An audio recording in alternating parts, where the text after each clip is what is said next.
on, and then we'll get started.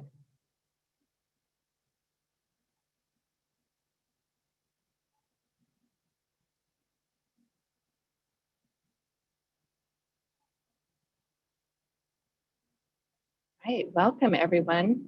It's like we have about 170 people who have joined us this morning. We're so excited to have all of you with us. I'm Kirsten Faulkner. I'm the Executive Director of Historic Hawaii Foundation, and it's my privilege and pleasure to welcome you all to today's preservation seminar. To open our space and to get us started, we have invited Clifford Naioli to offer an opening oli, and he will be followed by Regina Hilo with a opening pule. Clifford, please join us.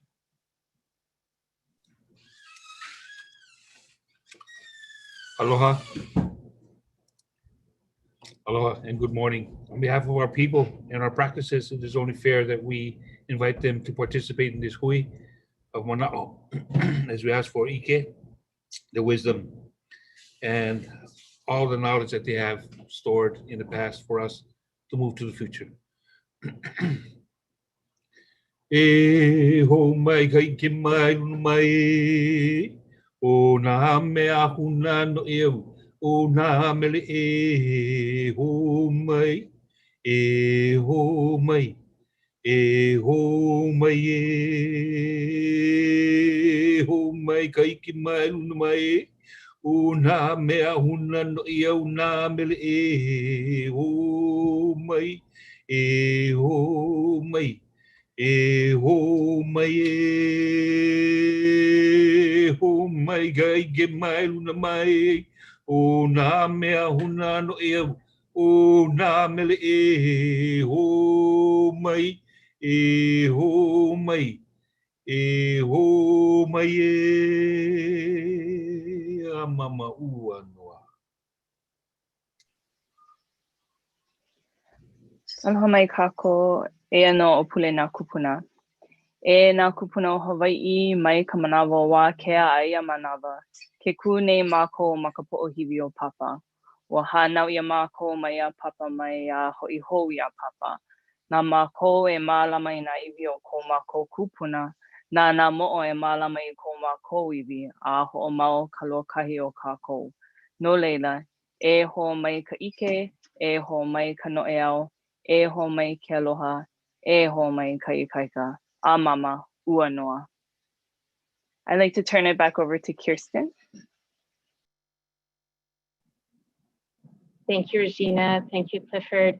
We really appreciate you both opening our space and setting the right tone for the discussion that we're going to be having today on the importance and the procedures and the tools for helping to save, protect, and preserve Native Hawaiian cultural spaces, and especially iwi kupuna.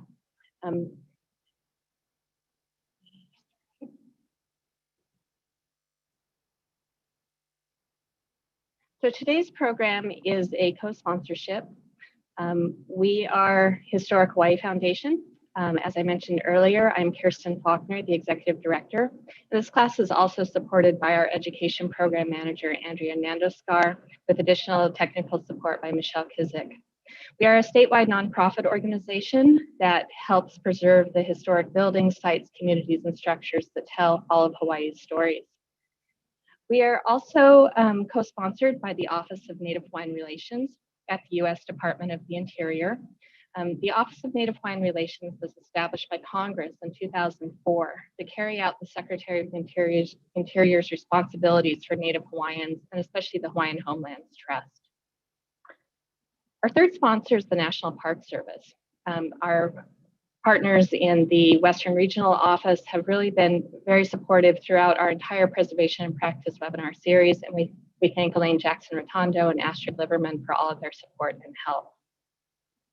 The seminar has also been submitted to the American Planning Association for certificate maintenance credits for AICP through co-sponsorship and partnership with the APA Hawaii chapter. So we welcome our APA Hawaii members and thank the chapter for supporting continuing education for planning professionals. Today we are honored to have 5 distinguished experts as guest presenters. In order of their presentations, they are Kamana Mills, who is a Senior Supervising Program Manager at Kamehameha Schools, Clifford who offered our opening oli. He is the Hawaiian Cultural Advisor for the Ritz-Carlton in Kapalua, Maui. Regina Hilo, who is a burial site specialist in the History and Culture branch at the State of Hawaii Historic Preservation Division. Lisa Oshiro Suganoma, who is a policy analyst in the U.S. Department of the Interior's Office of Native Hawaiian Relations. And finally, Stanton Enomoto, who is Senior Program Director for ONHR. The seminar will present information about protection of Native Hawaiian burials and associated cultural properties. Our program is expected to be an hour and 45 minutes. If we run a little long, we won't cut off the discussion, but we are recording this program and it will be available on the Historic Hawaii Foundation website and YouTube channel. So if we do run a little long and you have to log off, you can always come back and catch the rest of the discussion through the recording. Our program is going to begin with cultural context for graves protection, and then we'll be followed by the historic context that led to the state of Hawaii establishing its Native Hawaiian burial protection laws and systems. Then we're going to take a deeper look at those systems by looking at Hawaii Revised Statutes, Chapter 6E, which is the historic preservation law that will explore the procedures, standards, and guidelines. After the presentation of the state law, we're going to cover the federal Native American Graves Protection and Repatriation Act, known as NAGPRA, specifically as it applies to burial treatment. There are a lot of pieces to that law, and we're going to be focused on burial protection. After the presentations, our panelists will discuss best practices for avoiding sensitive sites and engaging in consultation with lineal and cultural descendants. So as we go through these presentations in the course, please submit your questions through the chat or the Q&A button. And when we get to that panel discussion, we will answer as many as we can during the time that we have. So with that, I'm going to turn it over to Kamana Mills, who is going to talk about the cultural context for Native Hawaiian burial protection. Mahalo, Kamana. Mahalo nui. Aloha nui gang, aloha kako. O no Kamana Olana Mills, and today I'm going to be talking about the cultural context for Hawaiian burials and treatment of iwi kupuna. And I got to begin with a bit of a disclaimer because the cultural context for Hawaiian burials and the treatment of iwi kupuna differs from island to island, from region to region in Hawaii. So what may be true in one region may not be true in another. And even on top of that, I have about 15 minutes to do something which should probably take about 15 hours in which to present. But I'm going to try and do my best to make it curt and tight as possible.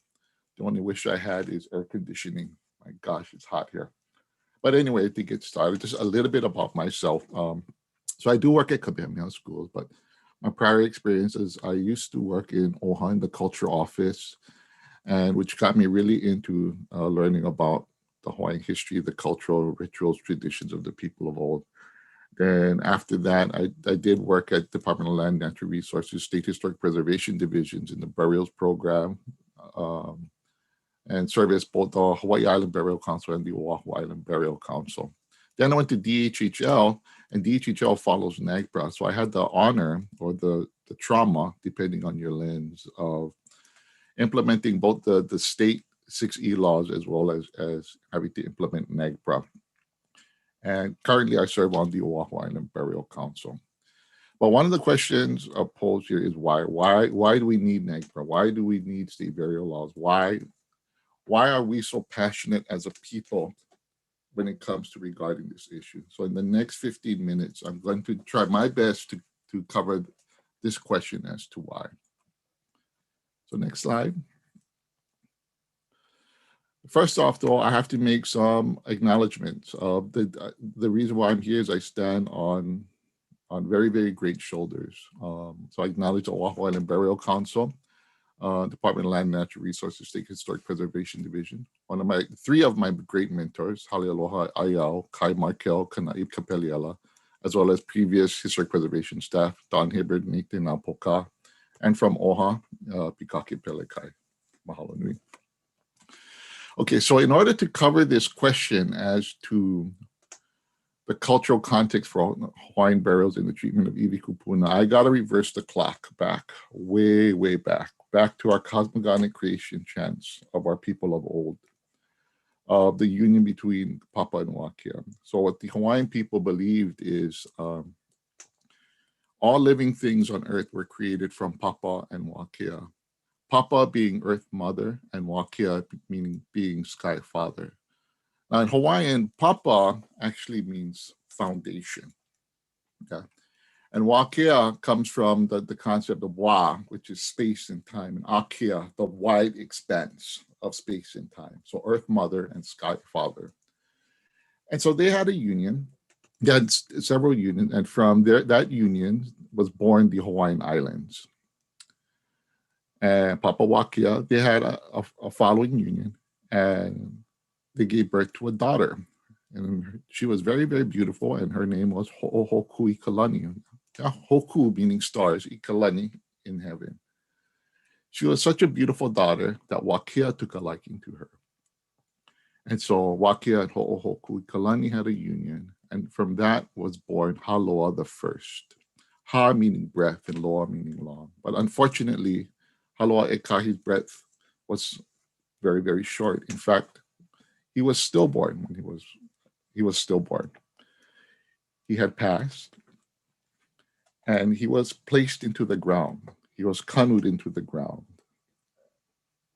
And he was allowed to have his mana go back to Papa. And from that stillborn child placed into the ground grew the first kalo plant. Wakea and Ho'ohoku Ikalani, they had a second union. And from that second union was born the first Kanaka to walk this earth. And what the cosmogonic creation chant of Papa Wakea shows us is, in the Hawaiian mindset, it's not just about Malama Aina. It's not just about Hawaiians being steward of this land. It's beyond just having, and Kalamai, I just saw that chat. Full credit to Solomon Enos for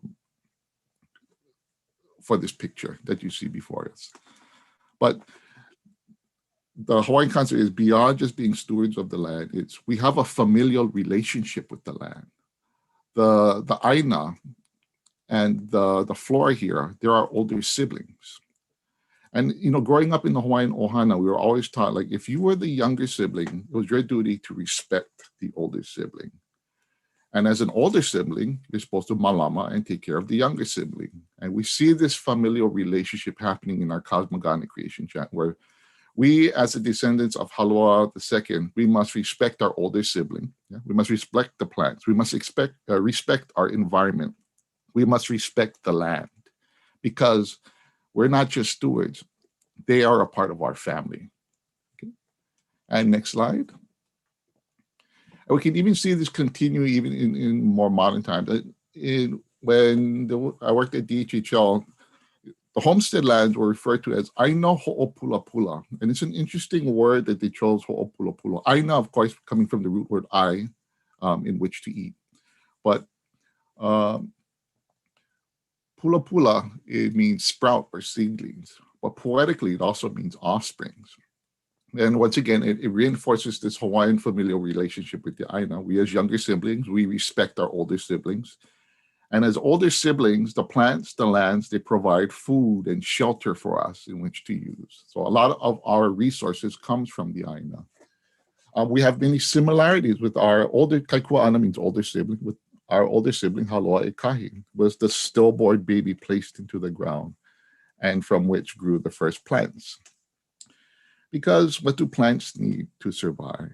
They need sunlight, they need water, and they need Aina in which to sink their roots into the ground.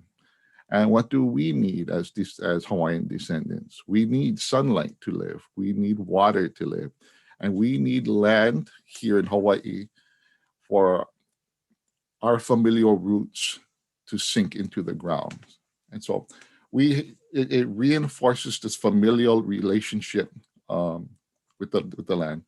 It's like even with Lali Kumuna's chant, awe nali e o keawi hana, nana maya mako na pula pula ne o e holo ne. Listening to us, oh geez, awe nali o keawi hana from the times of past, and nana maya mako, look at us, na pula pula o ne o e holo ne. The sprouts, the seedlings, the offspring from this time moving forward. Okay. Next slide. And so that covers basically our familial relationship with the land and with the plants here. The Hawaiians also believed that mana resided in the iwi. Before I jump into that, I'm just going to take a quick sidetrack here. This picture you see here, it's similar to the Papawakia image you seen earlier, but this is Papatuanuka and Langinui. And so this is Maui, but it's the same concept, yeah? There's Papa, Earth Mother, and instead of Wakia, it's Ranginui, which in Hawaiian would be Laninui, or Great Heavens. It's the same concept. It goes throughout Polynesia. So throughout Polynesia, we have this cosmogonic creation chant of Papa and Wakia, or Papa and Rakinui or Ranginui. But okay, I digressed. So back to what the Hawaiians believed is there was a duality taking place, yeah. And so there's the mana, and the Hawaiians believe that the mana resided in the iwi. Yeah? That's our supernatural and divine power. There's another aspect of that, and that is the uhane, or the spirit, or the soul. So what happens is when we come to a time to visit eternity, yeah, it's that when we pass away, our mana returns to Papa. And so we place our iwi into the ground, which has the mana. And over time, the mana dissipates, the iwi dissipates and returns to Papa, to Earth Mother. Our uhane goes to our makua. It goes into the realm of wa'akea, the wide expanse. So our uhane returns to the male entity of wa'akea, whereas our mana, our supernatural divine powers, returns to the realm of Papa. Okay, next slide. And so what happens is when we pass away, we are kanu'd, or we were planted. We are buried into the ground, and we are allowed to hiamoi, which means to rest. So in Hawaiian, the term for death is make, to die. But there's a poetic term to this too, of entering eternal rest. Hiamoi loa is another, it's a poetic way of saying to pass away. And like I said earlier, the uhane, the spirit, goes to our makua, but not always the case. And sometimes we believe that the uhane may wander, the earth may wander near their iwi kupuna. There's also a place on Oahu called Kaupea where the spirits may wander. And there's two leaping places on the island of Oahu. One is Lena Aka Uhane on Kaena Point, which you see here in the picture. But there is another area in Moanalua called Leilono. And I'm going to digress a little bit and tell you the story of Leilono, because with the story of Leilono, it teaches us that we as Hawaiians should always pay homage. We should always respect our makua, because when you pass and you're wandering the realms of Kaupea, you feel a calling and pulling towards Leilono. And so your spirit goes to Leilono.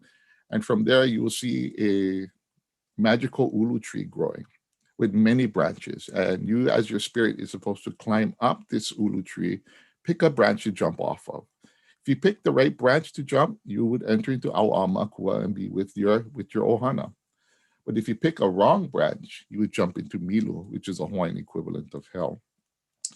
And so it was always taught that you must worship, you must respect, you should honor your ancestors. So when you do come to Leilono, when you are standing in front of that magical ulu tree, your aumakua would be waiting for you and will help guide you up the branch to know which branch in which to jump off to enter into our aumakua. Now, like how we said earlier, okay, the uhane goes to our makua, the realm of Wakia, and your mana returns to Papa over time. Yeah? The kino is degenerated over time. It provides nutrients to the ground from which other plants may grow and become part of the soil, the honua. The bones disintegrate over time, and the mana slips into eternity. Okay, next slide. Now, when it comes to the iwi kupuna, or our ancestors, our iwi do not dissipate immediately. And so therefore, it's been a cultural practice that our burials are protected and guarded or hidden away. And basically this allows the time for the mana in the iwi to return to Earth Mother, to Papa. Next slide. But during that process, this connection to Papa, even to Wakea, can be interrupted. So for instance, the uhane can be trapped through a process called unihipili or po'i uhane. I'm not going to be speaking about these practices. The mana can be taken. We see examples of warring chiefs, and the iwi of our kupuna being placed into spittoons or even into kahili handles. My own relative, Kaneoneo, iwi is in one of the kahilis at Bishop Museum. And this is an important fact, is that harm to iwi, what the Hawaiian belief is, harm to iwi can create harm to descendants, to living descendants. Yeah, the harm to iwi can create harm to living descendants. We have ana practices of praying people to death, taking a hair lock or a piece of skin, or God forbid, the iwi of your kupuna in which to place curses and create harm to living descendants. So these are intentional interruptions to the burial process. Okay, next slide. This can also be, there is an unintentional way of interrupting this connection to Papa.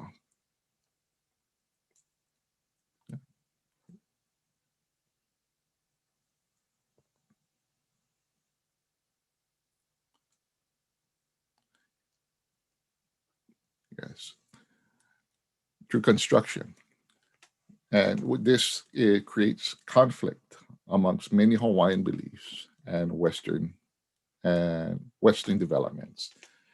And basically is construction or disrespect for the beliefs of the Hawaiian people, of everything I had just shared with you, of this familial connection that we as Hawaiians have with the land, of allowing our iwi kupuna to rest into the ground and dissipate the mana into the ground. And so to release our spirit into wa'akea.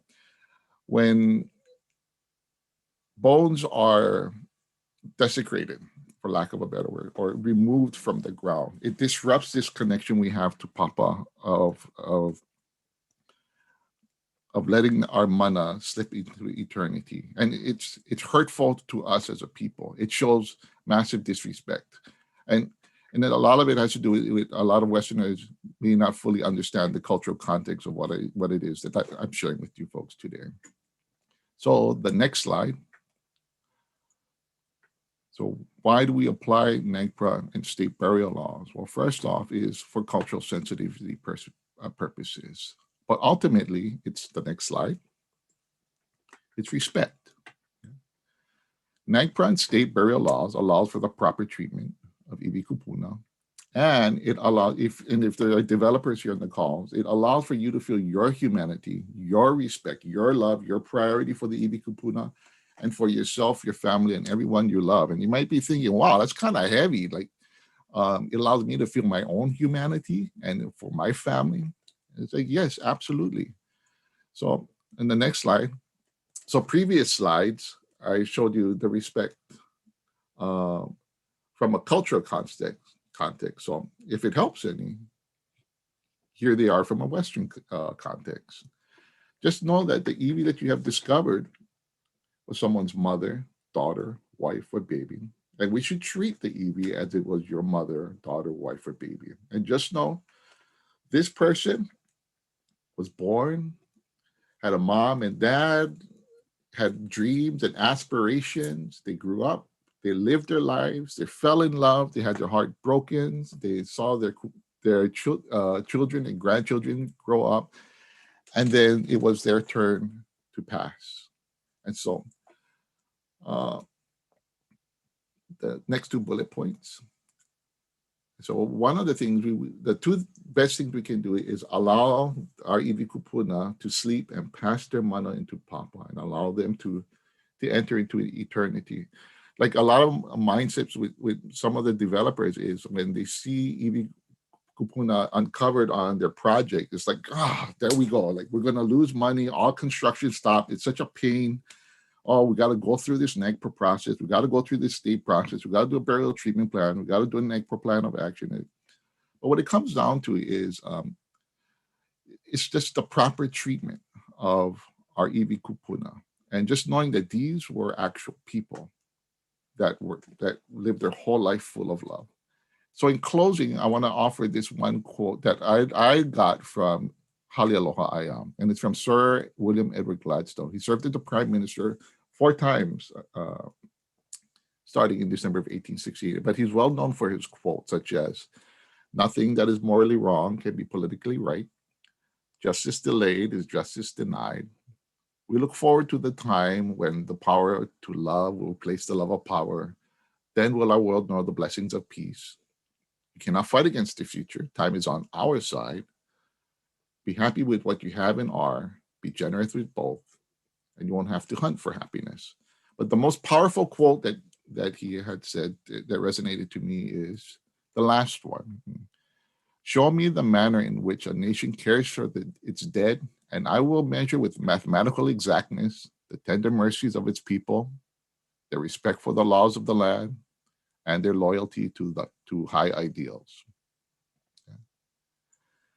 And so how we treat the iwi kupuna, it's not a reflection of the iwi kupuna. It's a reflection of us as a people, of our society, our priorities, and our humanities.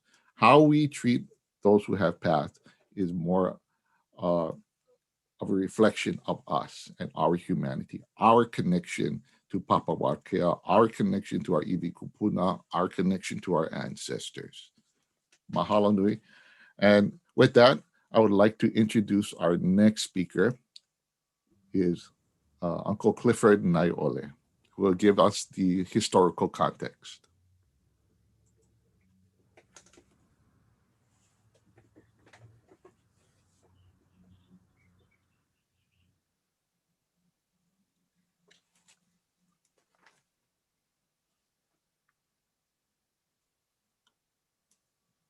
Aloha, everyone. O wao Naiole, no Maui mai ko hanapaliku waihe'e. I am Naiole of the island of Maui, raised near the lo'i of Waihe'e on Maui.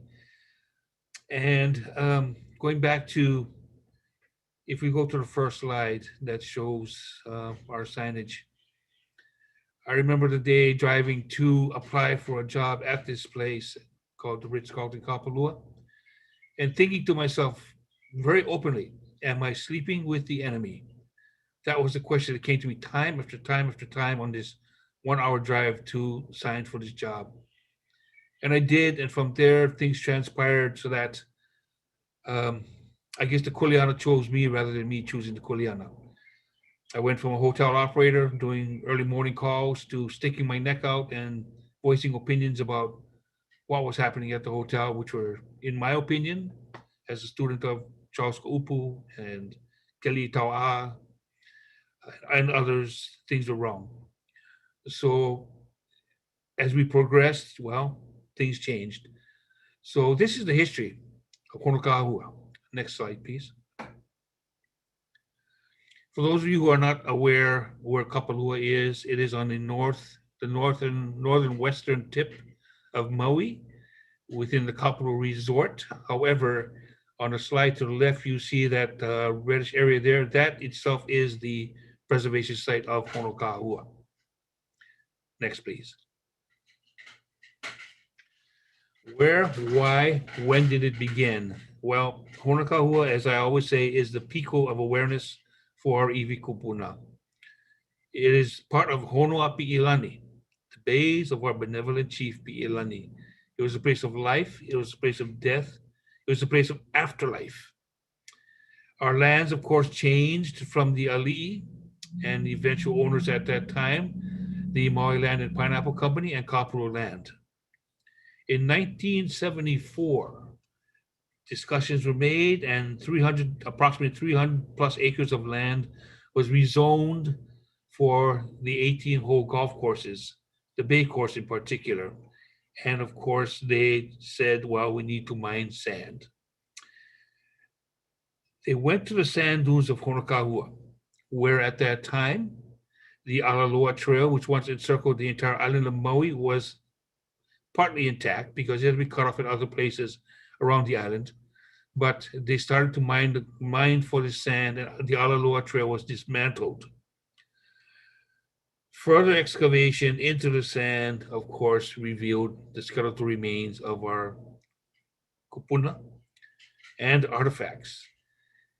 And many of the kupuna through the area were well aware that that area was extremely sensitive. They grew up there. They were warned not to play there. And if having to be there, go there with respect. So now comes all these so-called inadvertent discoveries. Well, finally, voices started to gather. Protesters, as other people say that were protesters, but we say protectors, they multiplied and gathered at the site to prevent further desecration and removal of more of the iwi kupuna. At that time, and towards the end, approximately 1,200 plus skeletal remains were removed, carbon dated as early as 850 AD to the late 1800s. So we can all discredit the theory that Captain Cook discovered Hawaii. We were here a long time before he was. So our local cultural voices, they got together and they started to gain support throughout the state of Hawaii. Next, please. Now is when ground zero is established. In that film, Nawai e Ho'ola ina iwi, who will care for the iwi? There were two quotes that stunned me with emotions. And one was from Taviana McGregor. It said, "We are not going to allow this to happen anymore." It was ua pau, it was done. They were steadfast in what they were doing. And I said to myself, wow.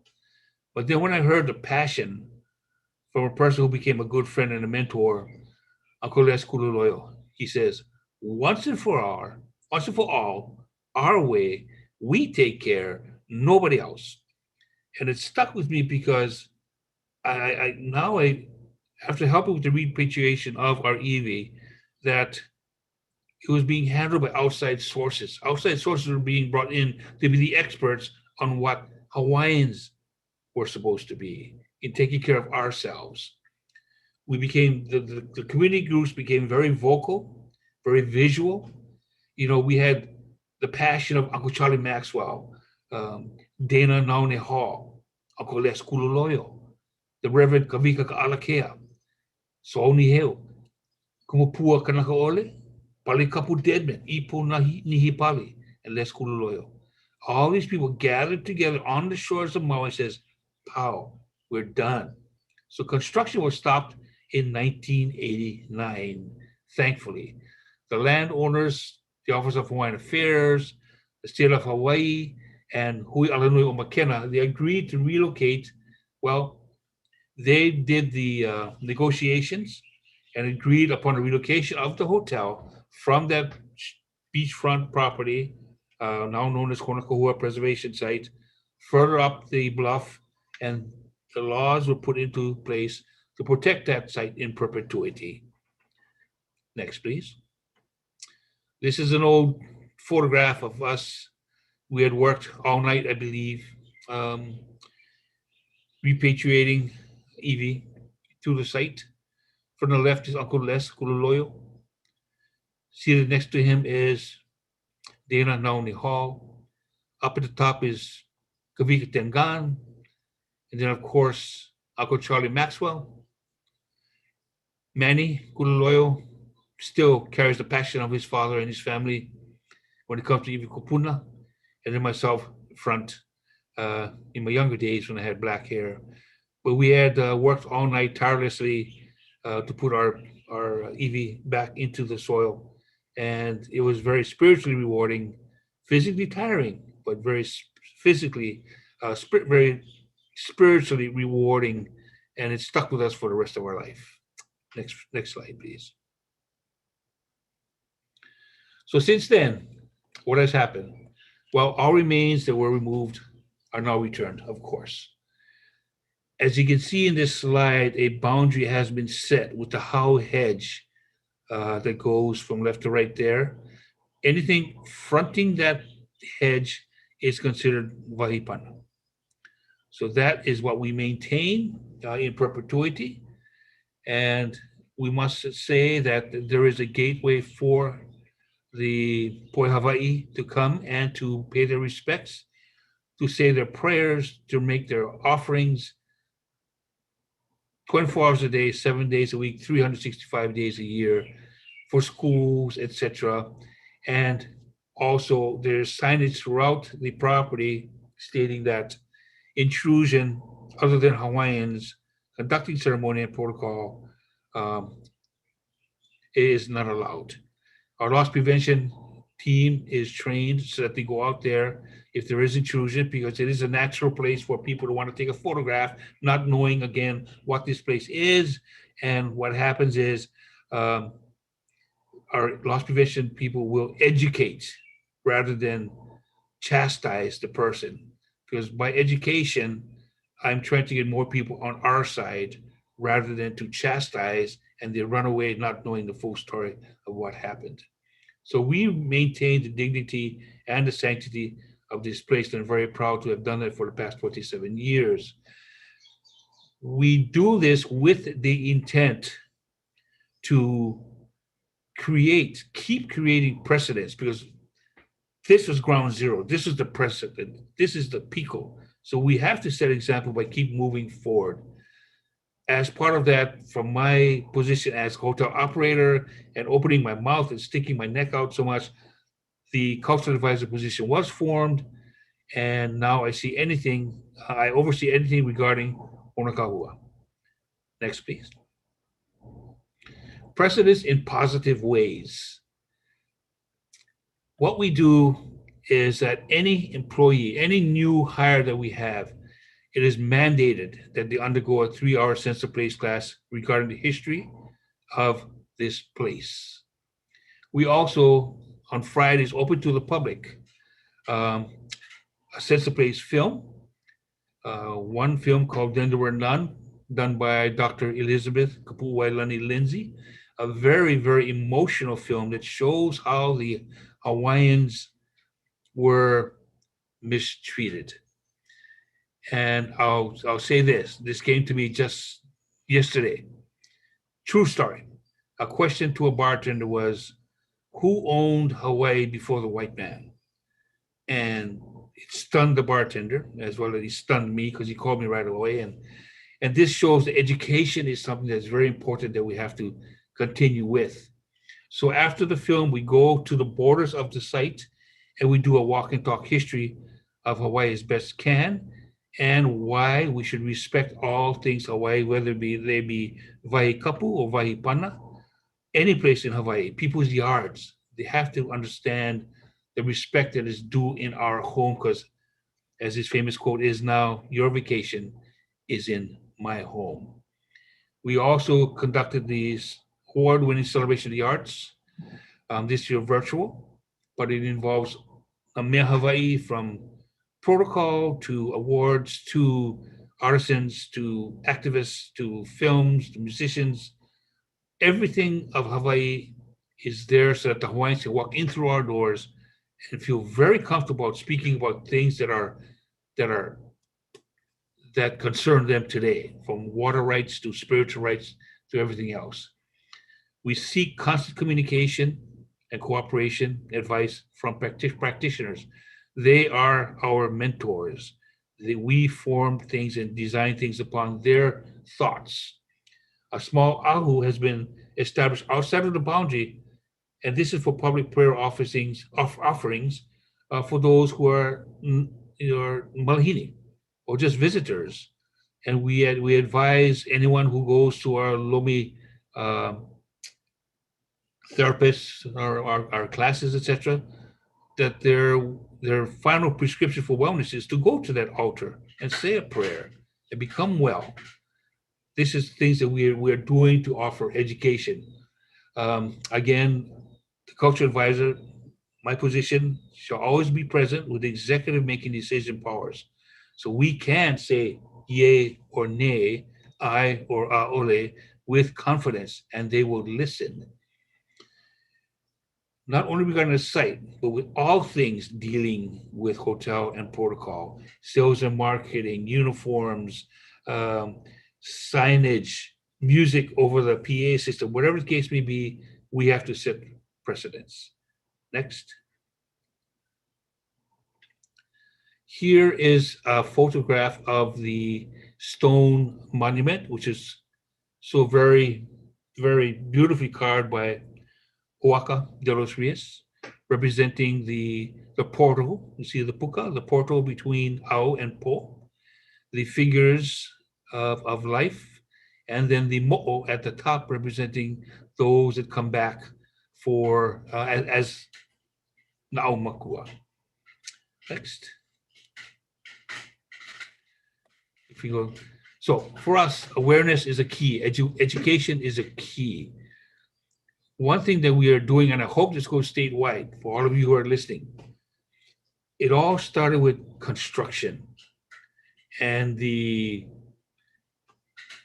I'm not sure if ignorance is the correct term, but just not knowing how we treated iwi kupuna, how sensitive we are.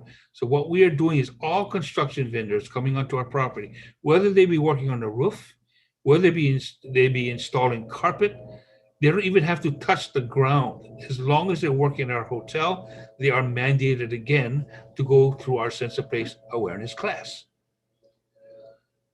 We have this video that shows about saving the bones. They are exposed to that, and it's very emotional for them.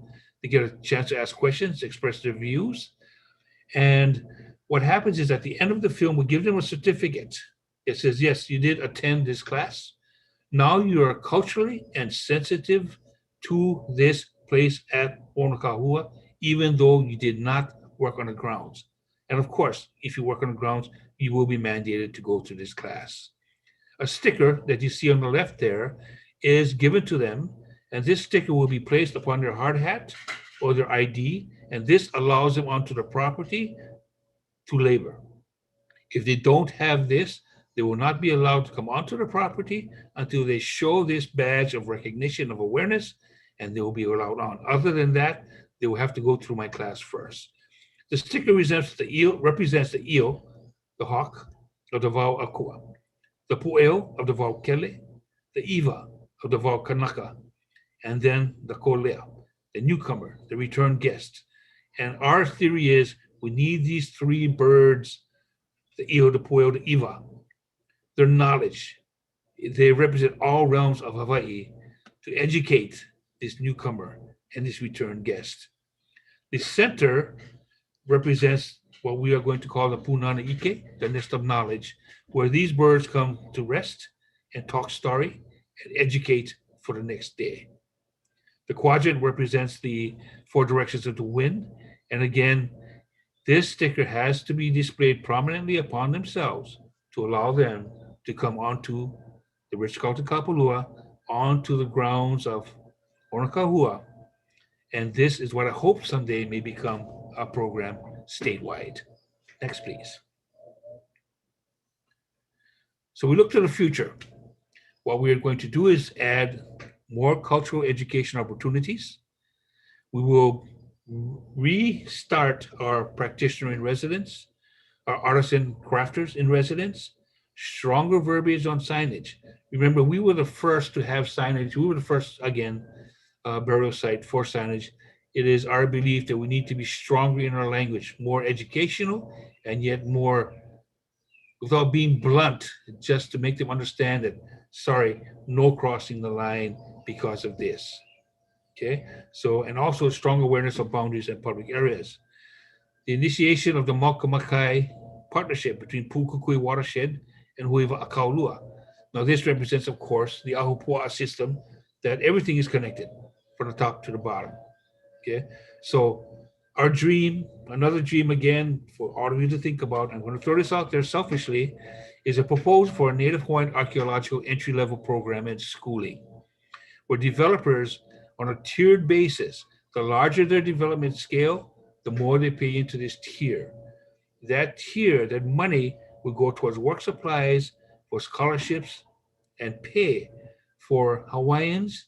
And I'm going to say this, and I hope I don't get any negative feedback, who may be less advantaged in the sense where they can't afford to go to a college, or their economics are not there to allow them to do something like this. So this would allow the Hawaiians to enter into this program entry level, and because other students will do excellent in anything that they do. But here's a chance that we can select Native Hawaiians, and again, to the extent permitted by law, is to have them come into entry level and start with a archaeology firm and learn. And again, reflect this back to Uncle Les Kulaloyo. Our way, we handle, nobody else.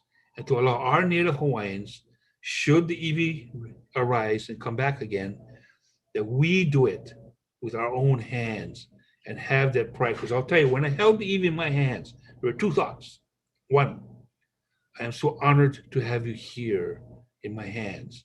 But the second most overriding thought was, I am so sad that you are here in my hands, because you are not supposed to be here in the first place.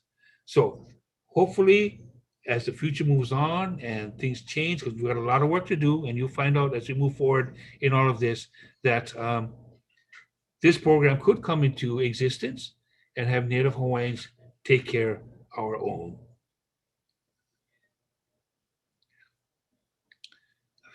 So that's what I have to say. I hope you become familiar with the Pico of awareness called Honakaua. At this time, please welcome Regina Hilo, and she'll be talking on from SHPD's viewpoints. Aloha and thank you.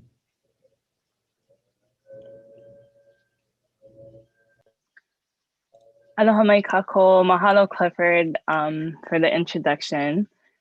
So, okay. 1 second.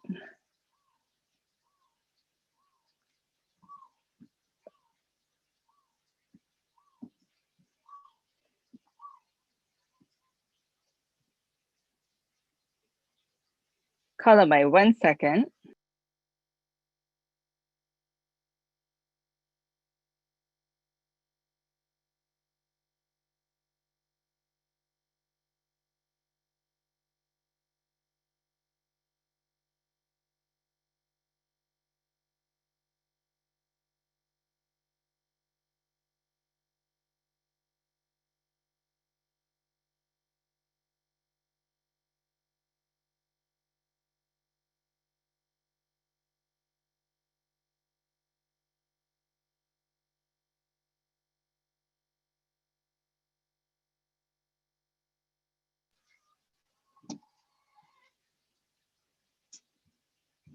Okay, aloha everyone. O wao Regina KeʻalapuaonālaniwikimekeānuenueHilo. No kapahulu ma ka moku o kona I oahu mai au. O le ahi ku'u mauna o apua ke hau ku'u wai. Aloha mai kako. So today's session is meant only as an introduction and broad overview to the Hawaii revised statutes which compose our burial protection laws. I'm only focusing on 6E, 43, 43.5, and 43.6.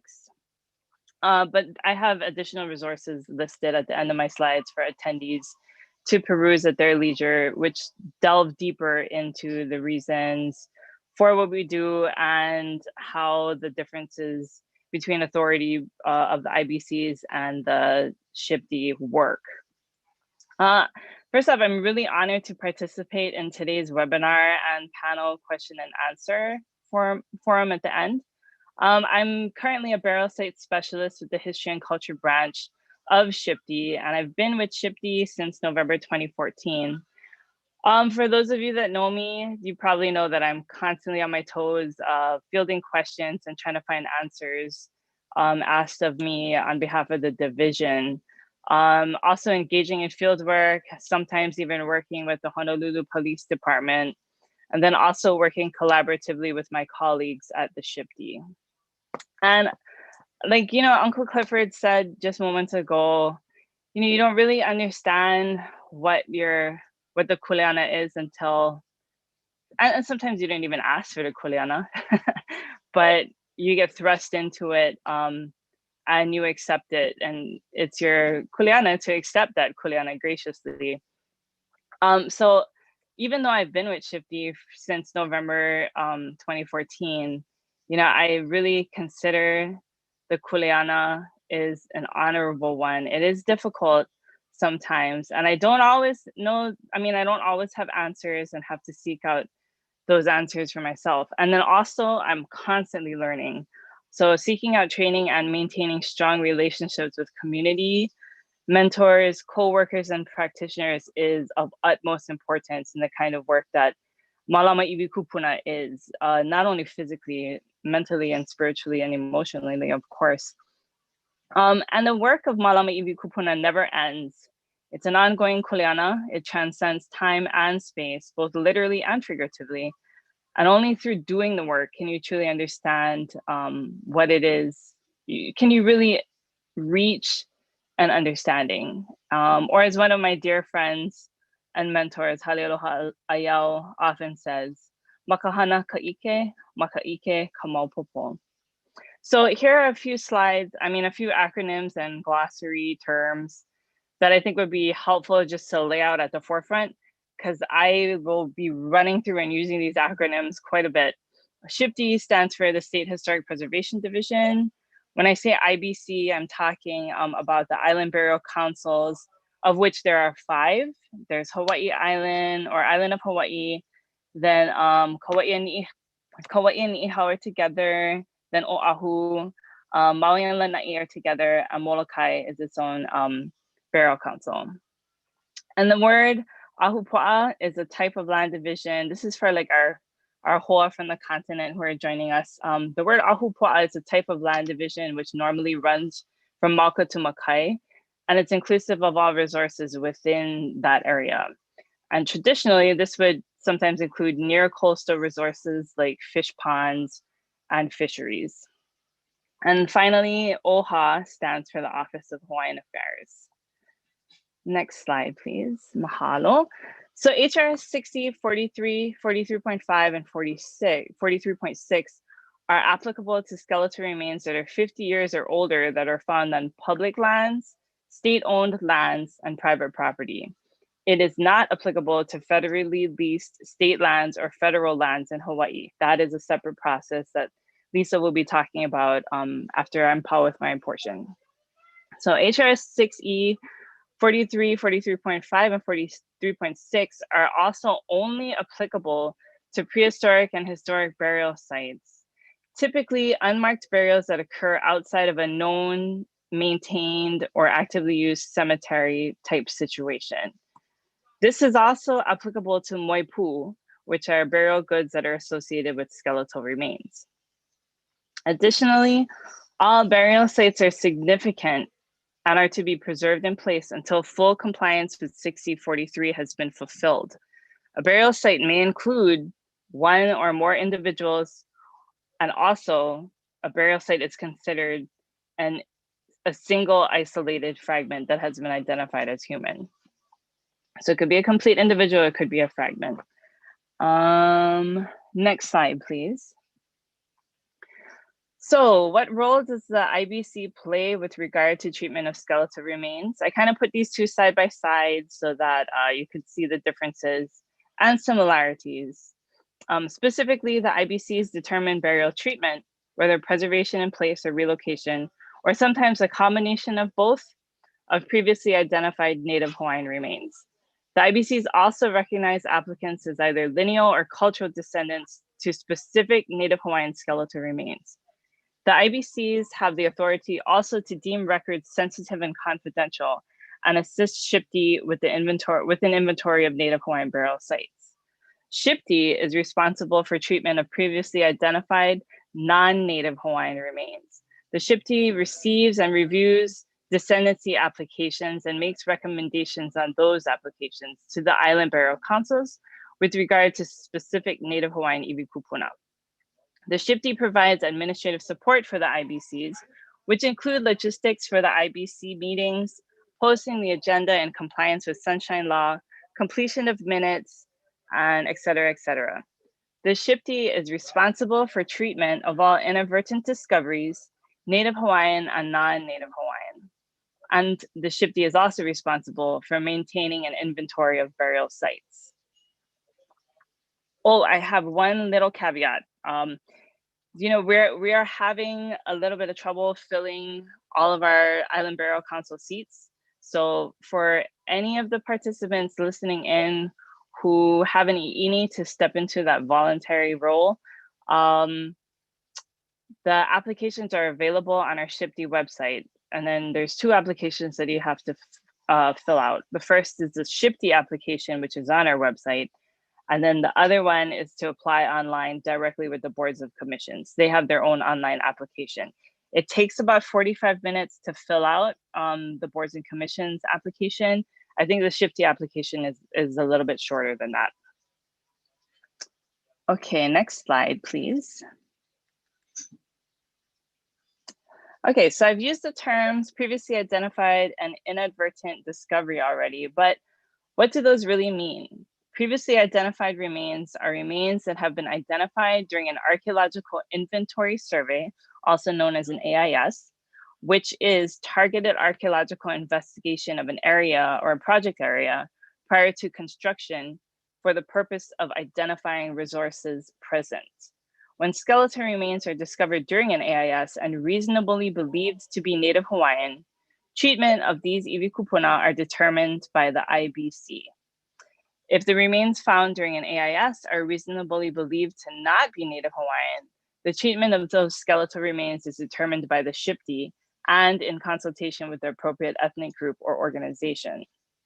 Inadvertent discoveries are discoveries of skeletal remains during active construction. These are typically projects that have an archaeological monitoring program as recommended through results of an archaeological inventory survey.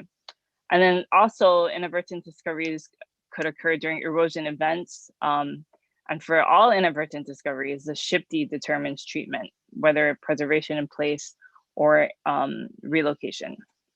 The SHPD is also obligated to notify the appropriate Island Burial Council members, which usually include the chair, vice chair, and geographic representative where the discovery occurred, the Office of Hawaiian Affairs, and community members as appropriate. Next slide, please. So this is one that I get questions about a lot. There's only 2 kinds of descendancy recognition, lineal and cultural. I would love to have like an extended discussion about what those mean and how the legislation and revised statutes came to be passed, but we don't have time for that at today's presentation, maybe sometime in the future. So there's only 2 kinds of recognition, lineal and cultural. A lineal descendant is one who is proven to the adequacy of DLNR, direct or collateral genealogical connection to a specific set of skeletal remains. If those remains are Native Hawaiian, the Island Burial Council, whichever appropriate Island Burial Council it is, makes a determination of lineal descendant recognition. If the remains are not Native Hawaiian, then the SHPD makes a determination on the recognition. So typically the burial site specialist will receive an application for descendancy recognition that includes genealogical information and in some cases locational information about the individual that they're connecting to. So we review that, and if we have any questions, those questions usually go straight to the applicant, and then there's this dialogue back and forth. And then the SHPD's burial site specialist will make a recommendation to the OIBC based on our review of those application and genealogical documents. Now, there's also opportunity to come to an IBC meeting and present your genealogy orally, but there is a 6-day window in terms of like posting the agenda and then ensuring that that recognition has made it onto the agenda for the IVCs to handle. So, but if anyone has questions about that, please feel free to reach out to me. I'm more than happy to try to answer any detailed questions that others may have. So that's the lineal descendant. Cultural descendants are those that have provided genealogical information, linking them with an individual or individuals who lived, died, is buried, or possibly both in the same ahupua'a or district as the discovery of skeletal remains. So like if you have ohana that lived in Kona district, and there was a discovery somewhere in Kaka'ako, you could, because Kona district is kind of huge, you could submit a descendancy application connecting yourself to that specific kupuna who lived and possibly died in that ahupua'a, and then, you know, indicate that you want to be a cultural descendant, because the lineal descendant is really a person that can provide the genealogical connection, information on the genealogical connection, but also point to a set of skeletal remains that's still interred or was at one time interred in a specific space. So it's kind of, lineal descendancy is kind of like the gold standard, I guess, of descendancy, but that's for another discussion. So lineal descendants have direct input on treatment of their kupuna, whereas cultural descendants may offer recommendations for consideration. Next slide, please. Okay, so here's some resources to kind of delve deeper into Shipti's responsibilities and those of the Island Burial Council. I think the last one, the summary of law, the one at the bottom, what we term the white pages regarding our our respective jurisdictions and authority are very useful. I would say to the extent possible, take a look at those first. And if you have any questions about the process or about like whose kuleana it is, you should be able to get the answers from that summary of law. And if you cannot, then feel free to reach out to me. Next slide, please. And here's a link to the administrative rules.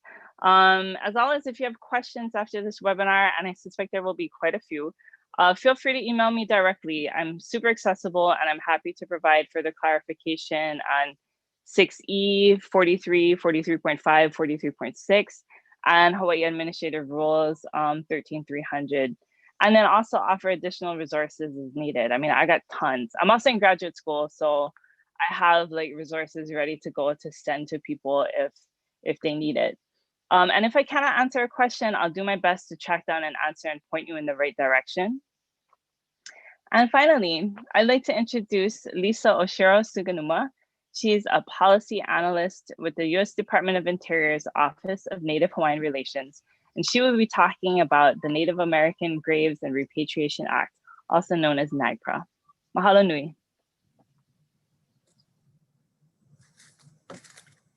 Aloha mai kako.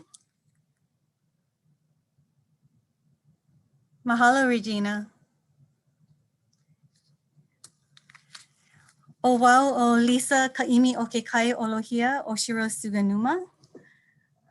Mahalo to all of the presenters before me, and mahalo also to all of you for participating and for your interest in learning more about how we all may help to protect our iwi kupuna, the bones of our ancestors, their moepu, their funerary possessions, and their places of rest, often chosen and designated by them while living.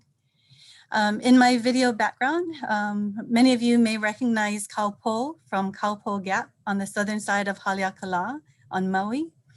Indeed, our kuleana often chooses us, and though I had never met my great-great-grandmother Kanohua from Kaupo, I believe my kuleana, my responsibility, my privilege to do this work flows from her. She was a healer, and that I know was passed down through the generations as my mother really had a healing touch. My introduction to NAGPRA goes back to 1996 when I worked with Indian tribes in Southern California. So I mahalo the various Payam Kawicham Luiseño and Kumeyaay Indians, with whom I work there, as well as Chief Yaana Vera Rocha of the Gabrielino Shoshone Nation, who really schooled me as a young attorney. I moved back home in 2004, and in December of that year, Senator Inouye and the Senate Committee on Indian Affairs held a field hearing on NAGPRA in Hawaii, and specifically they were addressing the challenges and wanted to hear about the challenges regarding the lineal descendant definition in the regulations, as well as the statutory definition of Native Hawaiian organizations, which today remain as they were then. Also, I can still see and hear Uncle Tony Sang sharing his concerns about iwi kupuna that were discovered on Hawaiian homelands. So I mahalo everyone with whom I have been able to work and learn through NAGPRA consultations here at home, and everyone who shares this kuleana. Actually recognizing that many of you participating on the call are experts from our Native Hawaiian community who probably should be presenting instead of me. But I've been with the office for 11 years now, and have had the opportunity to also work with and learn from the National NAGPRA program. And I'd like to mahalo them, current and past staff as well. So it is with this background that I am presenting today, recognizing that many of you, as well as us, are eager to get to the tips and best practices portion of this webinar, as well as your questions.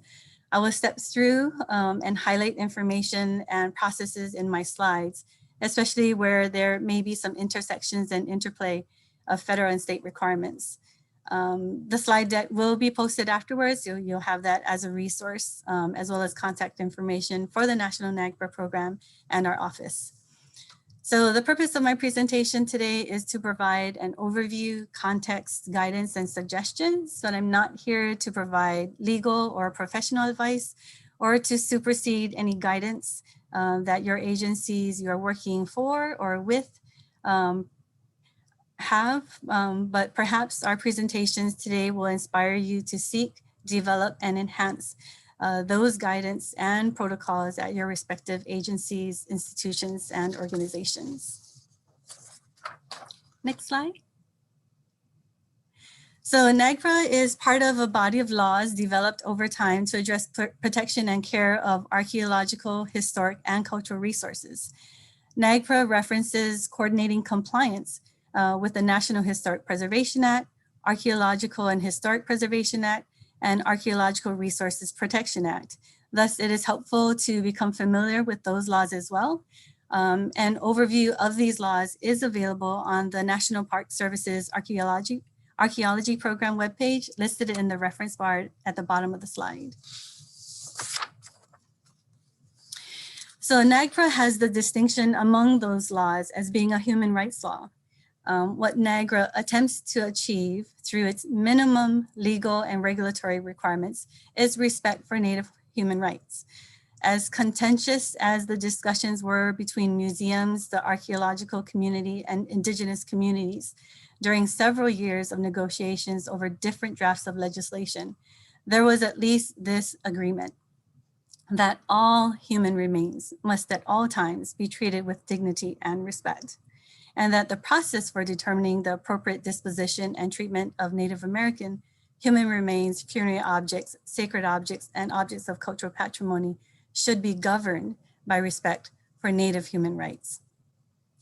So, and NAGPRA includes a savings clause, which in part recognizes and provides a space for agreements outside of what is provided for in the law and regulations. And certainly if your personal or institutional morals and ethics call you to do more than what is legally required, that would likely be welcomed and appreciated. So NAGPRA addresses longstanding concerns and was the culmination of responses to a number of simultaneous events, including Native American communities' concerns about museums possessing their cultural resources, as well as a rise in incidences of looting of Native American burial sites and trafficking of burial goods.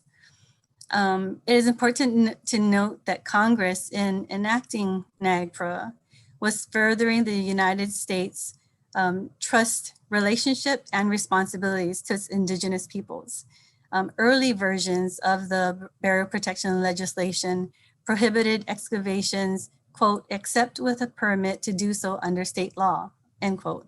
And tribal leaders opposed and urged congressional members to use federal authority to protect Native American human remains and cultural items pursuant to the United States trust relationship and responsibilities. Congress, through more than 150 statutes, has established a special political and trust relationship between the United States and the Native Hawaiian community. And NAGPRA is part of this body of that makes up the statutory trust. So Congress passed NAGPRA in 1990 and has not amended it since.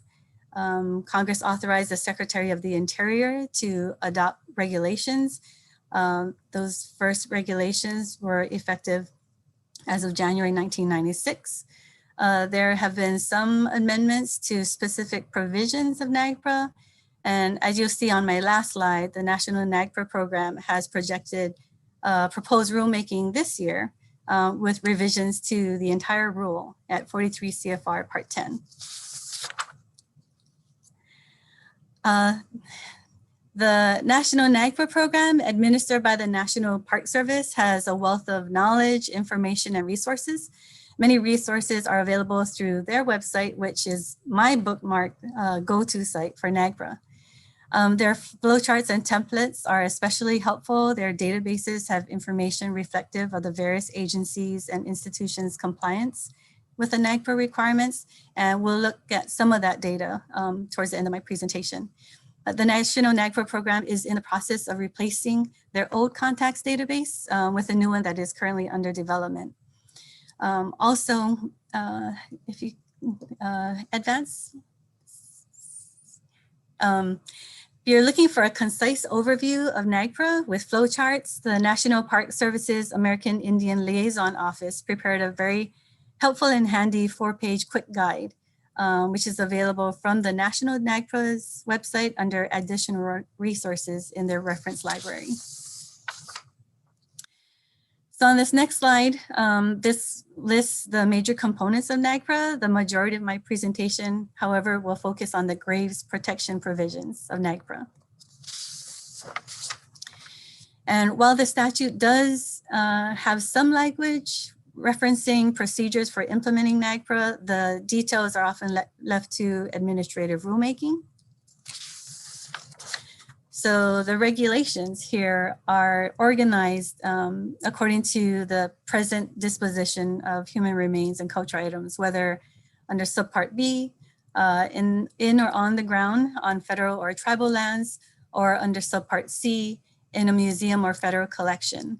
And these subparts then go into greater detail on the processes which the responsible agencies and their officials implement to comply with NAGPRA's requirements. So again, I'll spend the majority of my time in subpart B, although we will cover repatriations in a few slides towards the end. So the first question often asked is, when does NAGPRA apply? And that question is often asked in the context of, when do I need to think about and plan for NAGPRA compliance? Well, I'm guessing that many of you have already begun to think about it, and which may be why you're participating today. And I encourage you to continue your planning. It is never too early for planning. Iwi kupuna make their presence known or are discovered in many different circumstances. And with more information available and accessible today through resources such as ulukau.org, the Hawaiian Electronic Library, and translations of newspapers, land documents, and other historical records and accounts, we can learn so much more about the lands, people, and activities connected with the lands which we occupy and steward today. So that will help us to make more informed decisions about the probability or likelihood of iwi kupuna making their presence known. Also, please do not dismiss the potential for iwi kupuna to show up where previous ground disturbing activity has already occurred. There have been instances where iwi kupuna have made their presence known after decades and even more than a century of ground altering activity, including grazing, ranching, grading, construction, and yes, bombing. So in this photo, this is part of a, shows the part of a mock discovery exercise that we included in a kind of in the field NAGPRA training for the U.S. Fish and Wildlife Service and National Park Service staff in 2017. We held it out at James Campbell National Wildlife Refuge in Kahuku. As you can see, there are sand dunes there where there are great potentials, and there have been some discoveries of iwi kupuna. So we also were joined by Office of Hawaiian Affairs and Department of Hawaiian Homeland staff in presenting this workshop, as well as kupuna from the Kahuku Burial Committee. And the staff actually described the two-day workshop as enriching and powerful and very informative and so necessary. So when you are planning a proposed action involving ground altering activities on federal or tribal lands, it is a great idea to invest planning time upfront rather than experience untimely and potentially costly delays in the middle of a project. And this is especially true if you're already engaged in planning processes under NEPA or the National Historic Preservation Act. So our office is part of the chorus that promotes conversation, coordination, and consultation early and often. Again, it's not every NEPA or National Historic Preservation Act action that should include NAGPRA because it is limited to those on federal or tribal lands. And then I also want to make note here that although we all have the kuleana, the responsibility to respect iwi kupuna, not all NHO have the kuleana to care for and canoe iwi kupuna. So while some NHO participating in a Section 106 consultation may not all participate in a NAGPRA consultation, but they are often good resources for identifying and locating those NHO or OHANA who will. So here I highlight, if you've been to the Section 106 trainings, the Advisory Council on Historic Preservation has a handbook on consultation with Native Hawaiian organizations in the Section 106 review process. And I just highlight here a specific mention about maximizing consultation opportunities and carrying out consultation in a comprehensive manner when a project requires compliance with both Section 106 and NAGPRA. So since NAGPRA applies to federal lands and tribal lands, we should understand which lands fit those definitions here in Hawaii. The boxes on this slide represent different categories of federal lands, distinguishing those owned by the United States from those leased by the United States. And Regina did mention that the HRS does not apply to federally leased state lands. And I actually had heard varying opinions for different deputies, attorneys general. So I'm really interested in learning more about that. But with respect to Hawaiian homelands, there does remain a question, I guess we'll get to that in tribal lands, that even when the federal government is leasing Hawaiian homelands, because the Hawaiian Homes Commission has the authority over those lands, the federal official may not have final decision-making authority. Next slide, please. So all use of federal lands should be notified, and certain users must be notified about NAGPRA's application and who to notify immediately upon a discovery of human remains or cultural items that may be covered under NAGPRA.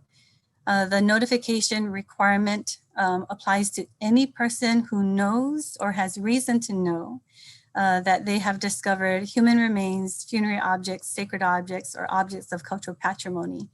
And note that they are not required to make a determination whether or not those human remains and cultural items are Native American or, as applied here in Hawaii, Native Hawaiian. So the regulations on this slide, they require that all federal authorizations, including permits, include a requirement for the holder to notify the appropriate federal official upon the discovery of human remains or cultural items. This is a very specific requirement that likely is not covered but by provisions in leases and permits that require the holder to generally comply with all federal, state, and local laws. And so providing notice to people of their responsibilities gives them an opportunity to, I guess, gives them the opportunity and the information to respond appropriately when they do make a discovery. And there's nothing in the regulations that actually relieves anyone of their responsibilities under NAGPRA if such notice isn't in those leases or permits. So now turning to tribal lands in Hawaii, Hawaiian homelands are included. The lands defined are generally those lands identified as Hawaiian homelands administered for the benefit of Native Hawaiians under the Hawaiian Homes Commission Act and the Federal State Compact in Section 4 of Hawaii's Admission Act. The inclusion of Hawaiian homelands in the definition of tribal lands is consistent with the federal trust responsibility that I referenced earlier, and it is a federal trust administered by the state. It also addressed the fact that Hawaiian homelands are under the authority of the Hawaiian Homes Commission and not the Board of Land and Natural Resources, which governs the Department of Land and Natural Resources and its State Historic Preservation Division. Because the Department of Hawaiian Homelands, or DHHL, is vested with the administration of the federal trust, the regulations treat DHHL akin to a federal agency responsible for implementing NAGPRA. So like users of federal lands, users of Hawaiian homelands should also be notified of their responsibility and contact information to immediately notify a DHHL official if they discover human remains, funerary objects, sacred objects, or objects of cultural patrimony on Hawaiian homelands. So yeah, on this slide, I represent the different users of Hawaiian homelands, all who should be aware of these requirements. And I also want to mention that the Department of Hawaiian Homelands, as well as Hawaiian Homes Commission Act beneficiaries and other lessees of Hawaiian homelands often do receive federal funding or require a federal permit or some other federal action related to their development of Hawaiian homelands. And again, it is not the, it is the status of the lands as tribal lands that triggers NAGPRA. But again, where there are those other federal actions that trigger planning opportunities and consultation opportunities, there really is that opportunity to coordinate that consultation early in the planning process. So this chart illustrates the determination of whether NAGPRA, HRS Chapter 6E, which Regina covered, or both apply. And again, with kind of the caveat of what Regina covered, where there may not be application of HRS on federally leased state lands. But there are also instances when iwi kupuna may be found where federal and Hawaiian homelands are adjacent to state or private lands.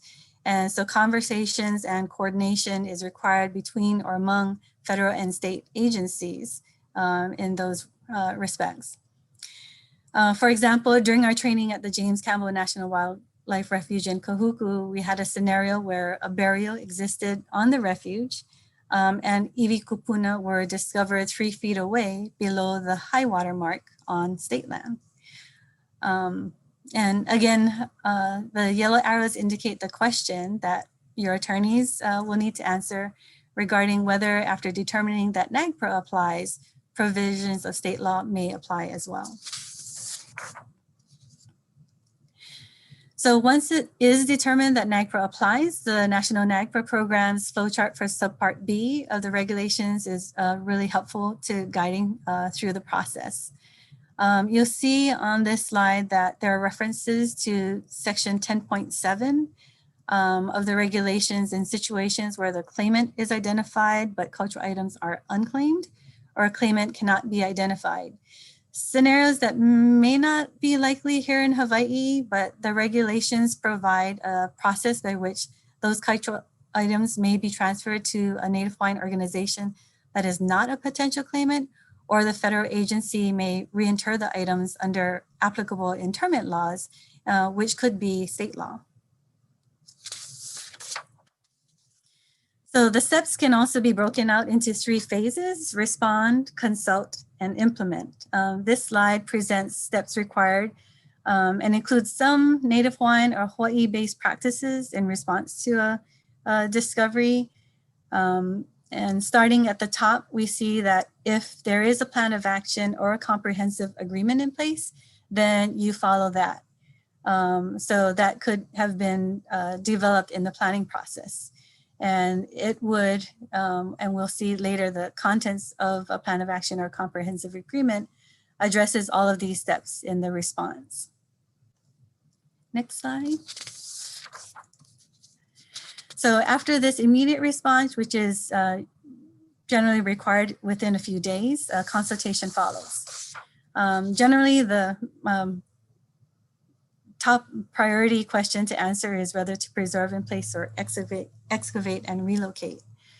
And the process starts with identifying the consulting parties, who are lineal descendants, who are NHO, and I'll get to those 2 definitions in the next couple of slides.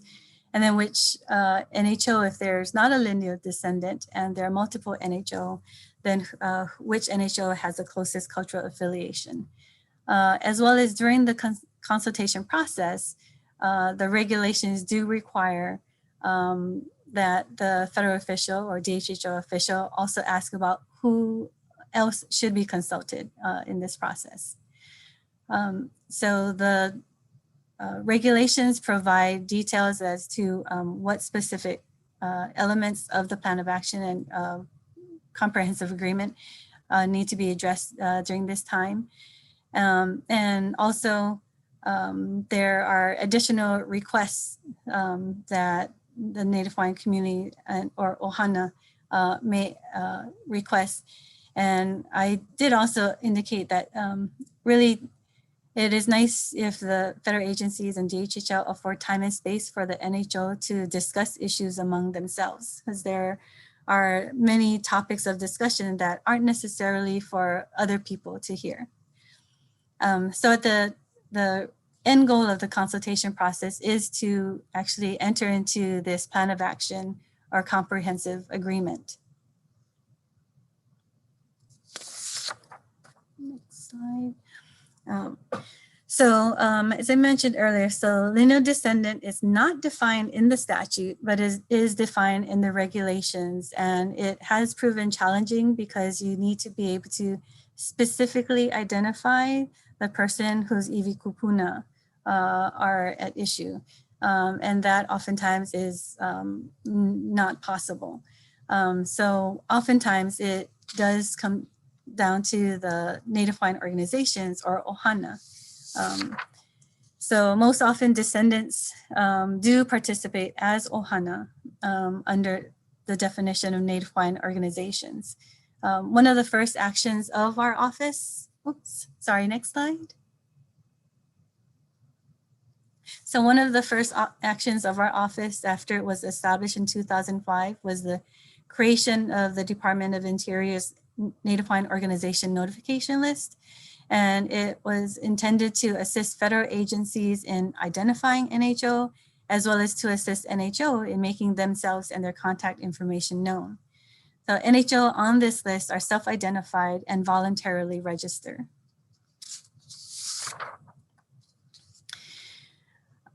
So as I mentioned, the NAGPRA consultation leads to development of the plan of action or comprehensive agreement. And here are the minimum requirements that are provided for in the regulations. Additional requests from NHO have included specific siting, construction, signage, and planting, as well as periodic or seasonal access to the sites. Sometimes these sites are located on property not generally open to the public.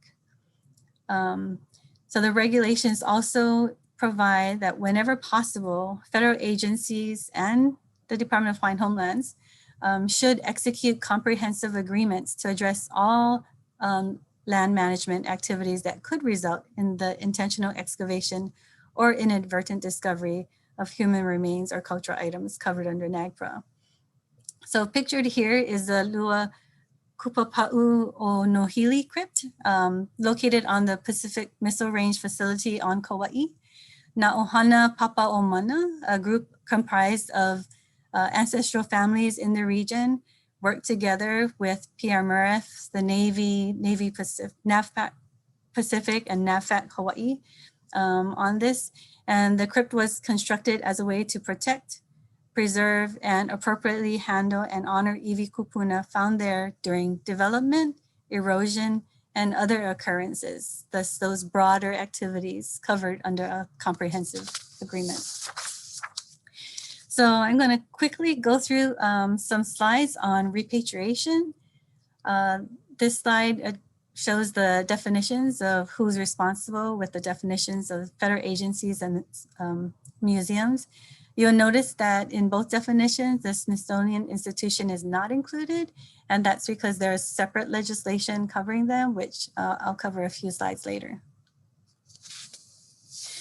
So under museum, there's this phrase, receives federal funds. And so that is actually defined in a way that reaches a lot of different entities.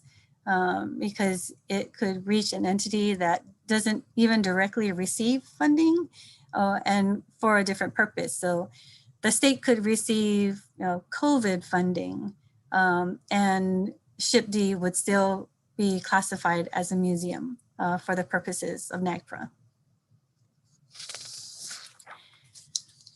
So there's a distinction between creating an inventory of human remains and associated funerary objects, and separately creating a summary. So the inventory is detailed and the summary can be more general for unassociated funerary objects and sacred objects and objects of cultural patrimony. And it is those human remains and associated funerary objects in the inventories that must be repatriated. There is no claim of ownership that may be made by the museum or institution. But for items on the summaries, the claimant must prove that the museum or institution does not lawfully possess the items. So there's a lot of work still to be done. More than 30 years after NAGPRA's enactment, only 28% of museums subject to NAGPRA have resolved all Native American human remains under their control. In its fiscal year 2020 report, the National NAGPRA program reported that more than 116,000 Native American individuals were still in museum collections. Included among that number were 115 sets of iwi kupuna, which had been inventoried and were still pending consultation or notice of intent to repatriate. Next slide, please. So this was a search of the National NAGPRA program's inventories database, and it shows that all of those iwi kupuna are or were held by the State Historic Preservation Division. The results, these results, as you can see, they do not have a date associated with them. So it's difficult to reconcile these published inventories and what SHPD has already resolved. So in an exchange of emails with Regina, I learned that this list may reflect old inventories for which there has been resolution or reburial may be pending at the respective counties. So it would be good to reconcile these inventories in order to have the database as well as the National NAGPRA program's reports report more accurately the inventory that SHPD still has. So also there's a separate summaries database that shows summaries filed as well as the entities listed that should have received a copy of those summaries. And with these summaries too, there needs to be a reconciliation with notices of intent to repatriate to determine which ones actually remain in the identified collections or holdings. So as I mentioned earlier, the Smithsonian Institution is explicitly excluded from the NAGPRA definitions. That's because they actually fall under the National Museum of the American Indian Act. So that was enacted about a year before NAGPRA. And at that time, it only covered human remains and funerary objects, associated funerary objects. But after NAGPRA, it was amended to include all other categories of cultural items. And Section 13 of this act specifically does identify Native Hawaiians. So 2 of the Smithsonian Institution's museum conduct repatriation activities: National Museum of the American Indian and the National Museum of Natural History. They each have their own websites, guidelines, and procedures, as well as repatriation review committees. Pictured here is the repatriation committee of the Board of Trustees of the National Museum of American Indians. And you see that it includes Colin Kippen, who continues to serve as a NMAI trustee and on its repatriation committee, and also currently serves as the OHA Board of Trustees Chief of Staff. So the review committee for NAGPRA, oh, sorry, next slide. The review committee for NAGPRA consists of 7 members appointed by the Secretary of the Interior. Sorry, back one slide. There have been Native Hawaiians who have served on the review committee in the past. There isn't currently a Native Hawaiian serving now, but there are some seats that will be opening in May 2022. Nominations are typically solicited through Federal Register notices, which our office then distributes to our NHO list. So this is a list of the review committee's responsibilities. The last item references the review committee consulting with the secretary in the development of regulations, which brings us to my last slide. So federal agencies are required to publish twice a year their regulatory agenda. And here's an entry from the National NAGPRA program that projected issuing a notice of proposed rulemaking this spring. We understand that they will issue their NPRM within the next few months. The National NAGPRA program embarked on a review and revision of the entire rule, starting more than 10 years ago. And as this abstract indicates, the proposed rule would revise the full set of NAGPRA regulations. So this proposed rulemaking is likely one that will be of interest to many of you. Our office will forward the Federal Register notices to our NHO list, as well as our Homestead and Beneficiary Associations list. And we will likely assist the National NAGPRA program with consultation here in Hawaii. So mahalo nui for your time and interest. We hope this information is helpful to you and your efforts to help protect our iwi kupuna and respect and honor Native Hawaiian human rights. Now it is my privilege to hand things over to my friend and colleague, our office's Senior Program Director, Stanton Enomoto, to moderate our panel discussion and Q&A. Aloha, Stanton. Aloha. Mahalo, Lisa. Aloha mai kākou, everyone. Stanton Enomoto, ko inoa. Thank you so much, Clifford and Kamana and Regina, for all of your information and yeah, heartfelt mana'o. So as you folks have been talking, I've been trying to scroll through the chat and pull out some questions. I had some other questions that I had thought up earlier. And yeah, I guess, what are we at? 11:40. I know we're running a little bit long, but maybe we can go, I don't know, 15 minutes or so with some Q&A and yeah, wrap it up with Kirsten after that. But I think, as you know, you each came at iwi kupuna and burials and proper treatment from, you know, various perspectives, federal law, state law, cultural practices, broader cultural thinking. And I'm grateful for all of those folks that are on the call, whether you're from government or landowners, various consulting firms, different community organizations, or, you know, cultural practitioners. So I guess one of we heard a lot today, and one of the questions I kind of wanted to throw out to the group of you is, you know, over the years, we've seen things like Honokahua. We've seen the things that didn't go right, those unintentional disruptions, as Kamana'o mentioned. And, you know, that's the stuff that makes the news. Those unintentional disruptions that actually get resolved and may get resolved quietly. I was wondering if, you know, I'll put it out to the group, you know, what are some of the lessons to be learned where things, a discovery happened and it went well? What were some of those critical elements from your folks' experiences over the years in working with iwi kupuna? On the things that went right, so to speak, what were some of those critical elements? So anyway, I throw it out to you folks. From my perspective, it's preservation in place. Working at DLNR, SHPD, or working at DHHL, whenever there was a burial discovery, number one thing always to do is to preserve in place. And that always leads to the best case scenario. Apologize for the discovery. Keep the iwi kupuna covered. Don't bring bad mana or bad energy. And yeah. Right on. Mahalo. Others?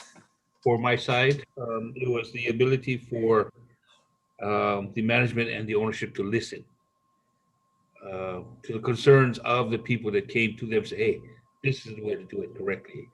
And I found that to be the most beneficial is the fact that, as one of them quoted to me, I don't know till I know. So it's our kuleana to tell them, to let them know. And if they listen, then they will understand what needs to be done correctly. That worked best for us. Thank you. Right on. Mahalo. Lisa, Regina, any mana'o on that? Yeah, I'll take a stab at that. It's consult early and consult often. Really, you want to be proactive in letting community and especially descendants who have been recognized to iwi kupuna within the vicinity of the area where your project is going to be done. It's important to get them on board and informed as to what the project will be, the specifics of how deep the excavation will be, and then also come to the table with knowledge about, the peripheral archaeological resources if they're known, like in adjacent project parcel or in adjacent TMK parcels, because really we know that of course our landscape was continuous, right? Before development and before this parceling out into individual TMKs, and then subsequent to that development of those individual TMKs. So consulting early and then consulting often, and being willing to do that. I mean, it's a big time investment, not only for the landowner and the project undertaker, but also for the descendants. And it's a huge kuleana for them too, to commit to the process from the beginning. And they're, I mean, in my experience, descendants are the best people to get involved because they come to the table with knowledge, with experience, and they've dealt with these situations before. Whereas, even for someone like me, I'm usually seen as an agency person rather than, kanaka even. But reaching out to them and letting them know, hey, we're going to have this project undertaking like in the near future. What do you think about it? Do you have any information or like suggestions or recommendations about strategies for testing? Here's what our building footprint is going to look like, and doing that early and often. Yeah, mahalo. Okay, right on, mahalo. Lisa, any thoughts? If not, that's cool. What up? Yeah, well, I wanted to share and I give credit to Ralph Makaeo from Kahuku Burial Committee, who shared with us at our James Campbell National Wildlife Refuge training that he always has a go-to kit or a go kit ready, so that when there is a discovery of Iwi kupuna, he has dark muslin cloth, he has a lauhala basket, he has various materials necessary for the protection and appropriate treatment of the Iwi if they cannot be left in place. And I reminded from some instances, and actually, Regina, I want to mahalo you because you've also been very helpful. Some federal agencies don't have archaeologists here on the ground, and I know that you've been of great assistance to them in so many different situations. So I want to mahalo you. But also, I think that planning and being prepared, there are, I think one instance with Kamana'o, we responded to an incident where the contractor had no idea and then was also surprised when his worker refused to go into the hole that they dug where they had disturbed the Iwi kupuna. And so, they weren't prepared at all to respond and to also protect their workers in addition to the Iwi kupuna. So, planning and preparing ahead of time, I think is really important. Mahalo.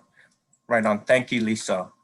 Let's see, looking through the chat again, I think that your responses might be a kind of a good segue a little bit more on just this idea of planning. And one of the questions that came up is sort of that distinction between kind of the archaeological inventory study that identifies remains before the project and then, later on inadvertent discoveries.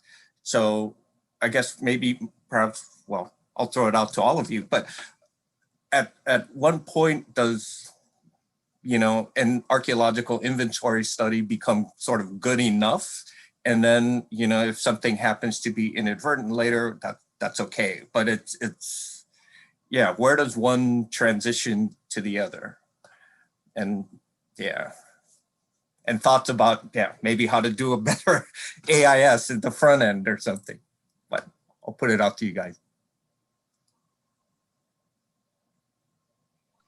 Okay, I'll take a stab at that. So I'm also an archaeologist by trade. I'm getting my master's degree in anthropology with a focus on archaeology.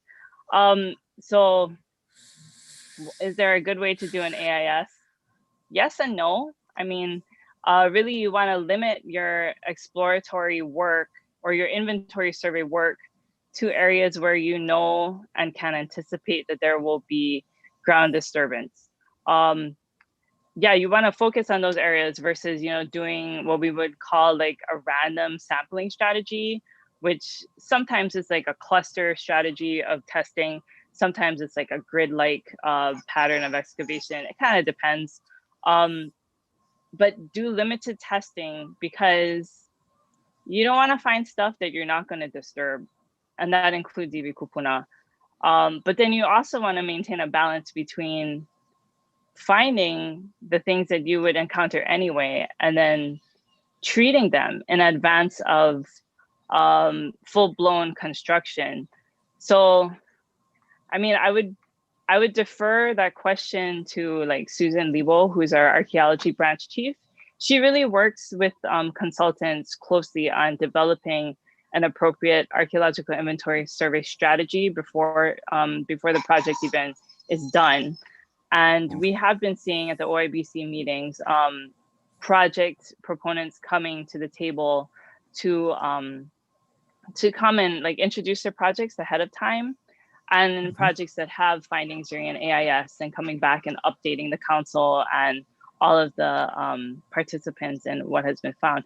So is there a better way to do an AIS? Yes and no, but you really want to only limit your exploratory work into areas where stuff like foundations or utilities are going to go. In my experience, once a project moves over into archaeological monitoring, or sometimes projects don't even come to us for review.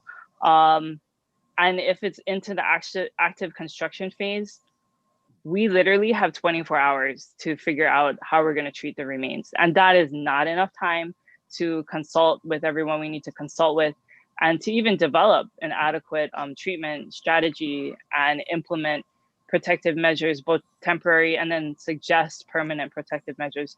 So as much as possible, it's better to know ahead of time before active construction happens, so that you can treat them and you can bring it to the OIBC or the HIBC so that they can have input, because we don't want to do things like piecemeal and be foolhardy in the way we treat them.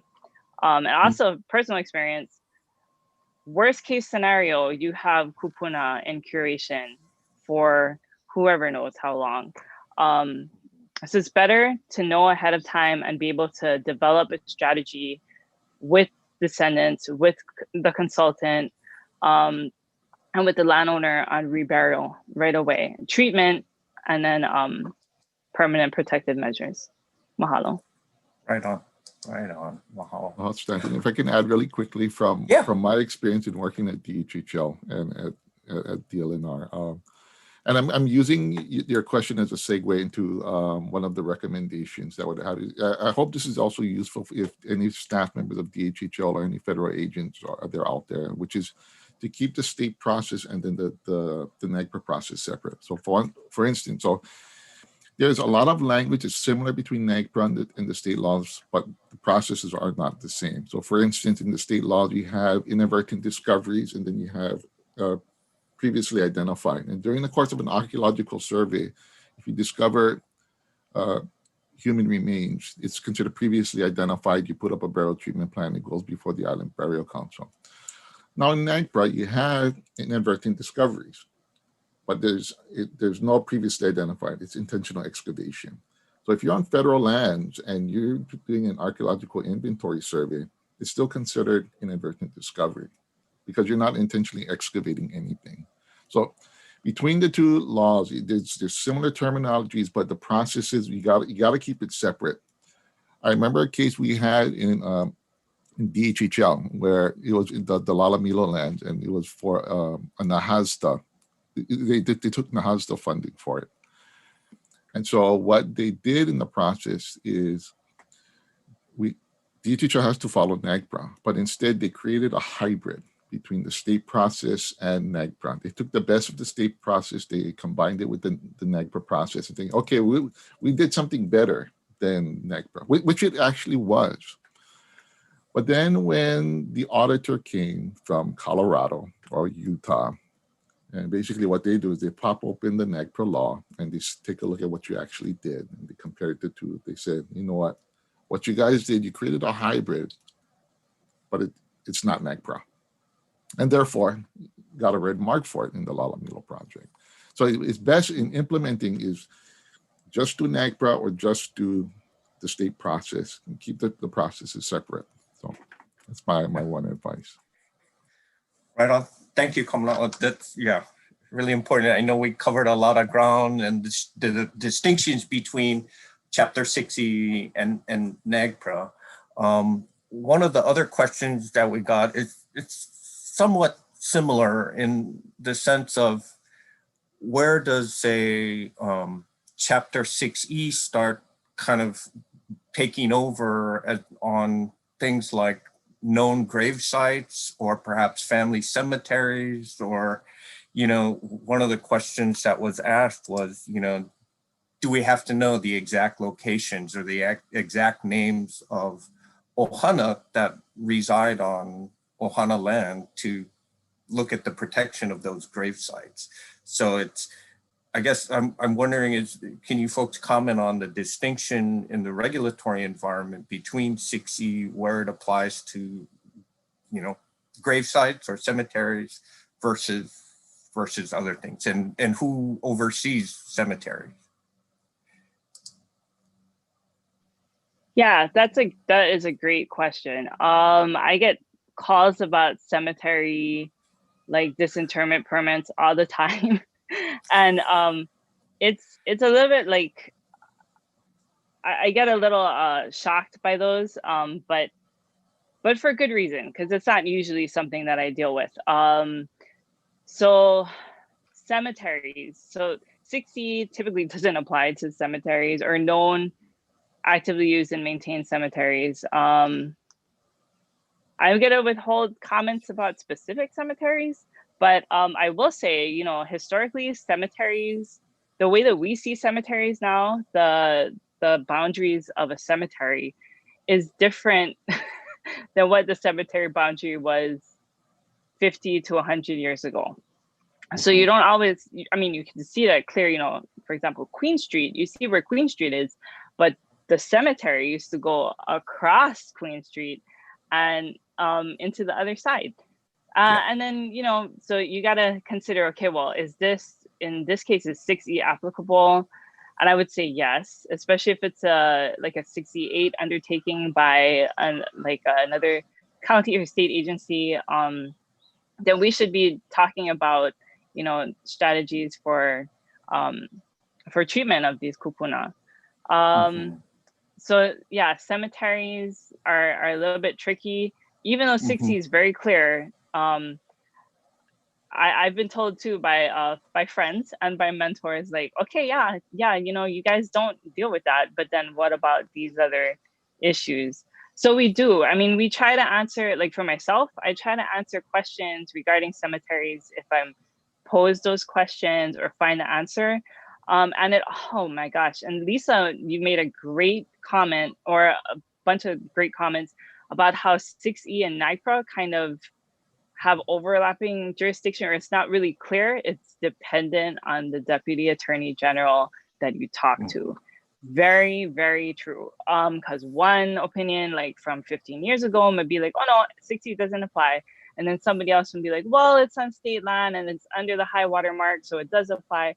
So you got to constantly seek clarification from the Deputy Attorney Generals. I'm not sure if I really answered the question, but no, I think you got at it. And I think for the person that posed the question, I think the short answer, it really depends, and it can be very complex on the circumstances of the place and all of that. And I think that's understandable. And it is a very sensitive issue as we start, if we have family and cemeteries, et cetera, et cetera. So it's, I hope for the person that asked that question, it's helpful. And it just depends. And if it's not helpful, they can email me. I'll try to clarify my answer, which was somewhat long-winded. But and then if I'll find an answer for sure. Mahalo. Okay, right on. I think, well, we're getting close to 2 hours, but I maybe just want to throw one last question out for all of you. Is kind of any sort of final thoughts, your best recommendations, any major lessons learned, something you had wanted to say but didn't get a chance to say during your presentation. So I kind of put it out to you folks to have the parting words in this very engaging conversation. So Komana'o.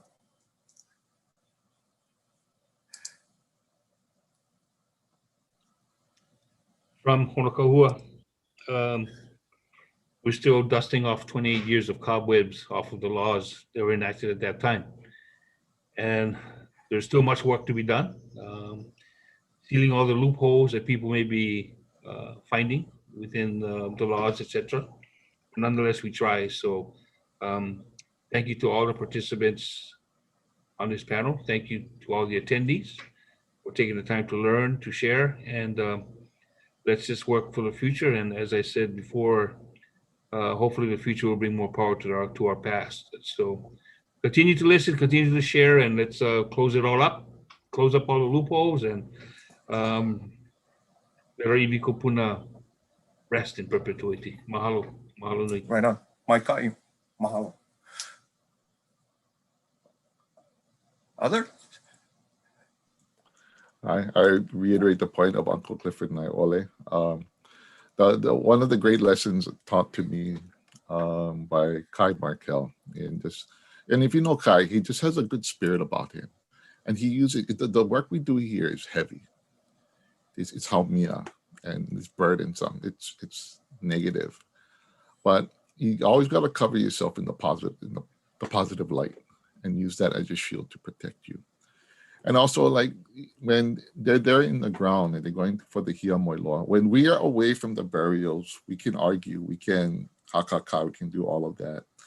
But just know that, I mean, we always treat the burials there in the ground with the utmost respect.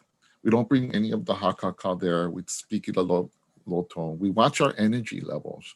We don't want to be there yelling or arguing with a developer or the construction worker with the burials there. We want to go there immediately to cover. And the reason why we cover burials too is they're exposed. Just treat the iwi as if that was your grandmother, your mother, your child.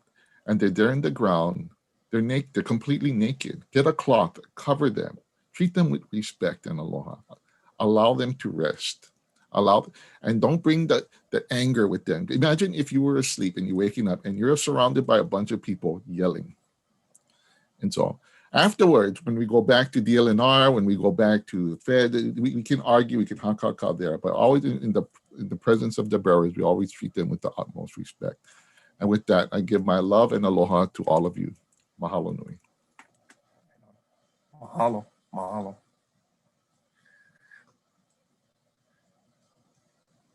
Regina, Lisa, any thoughts? Okay, sorry, I talk plenty. Kalamai. No worries, no worries. It's just my nature. Yeah, I mean, you know, I only stuck to like agency talk in this presentation, but I think it's important for people to know that doing the work it's part of the agency, but like to do this work, you gotta be strong. I mean, you have to be pa'a in who you are, and you have to seek, if you're not, you have to seek out people who can teach you to be pa'a. And I'm super fortunate to, first off, have lasted in this position for this long, because it is hard work and it is never ending. I mean, I was looking at the chat and people are like yelling at me. That's cool. I understand where that frustration comes from, because I was there too at one time in my life. I still am in some ways, but I understand that frustration. It's hard work, and you know, you gotta believe that you're working for the 7 generations in the future, and you have to act that way. You have to do what you do with intent. You have to do what you do with purpose. And if somebody calls you into question about what you're doing, you better have an answer. And your answer better be the answer that you can defend in front of your kupuna, first of all, because they will come for you. I mean, your kupuna will come for you if they're not happy with you. And I see the pigeons already coming out. So, like, you know, we are people, we are Kanaka, we are O'iwi. This is difficult work for all of us that are involved in doing it, but we have to do it. It is our kuleana. And as much kaumaha as we take on, we are incredibly,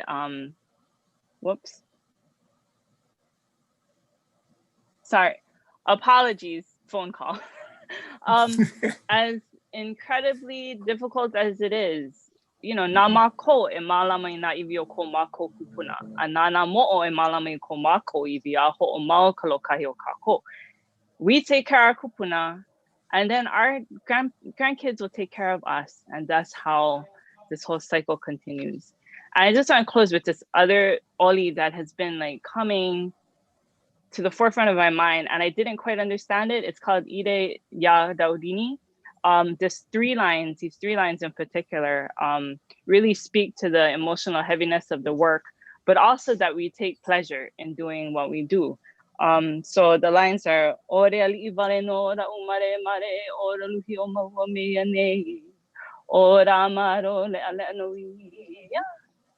we take pleasure in doing that work. Not even though it's tiring and it's exhausting, That is our kuleana, and we are honored to carry it.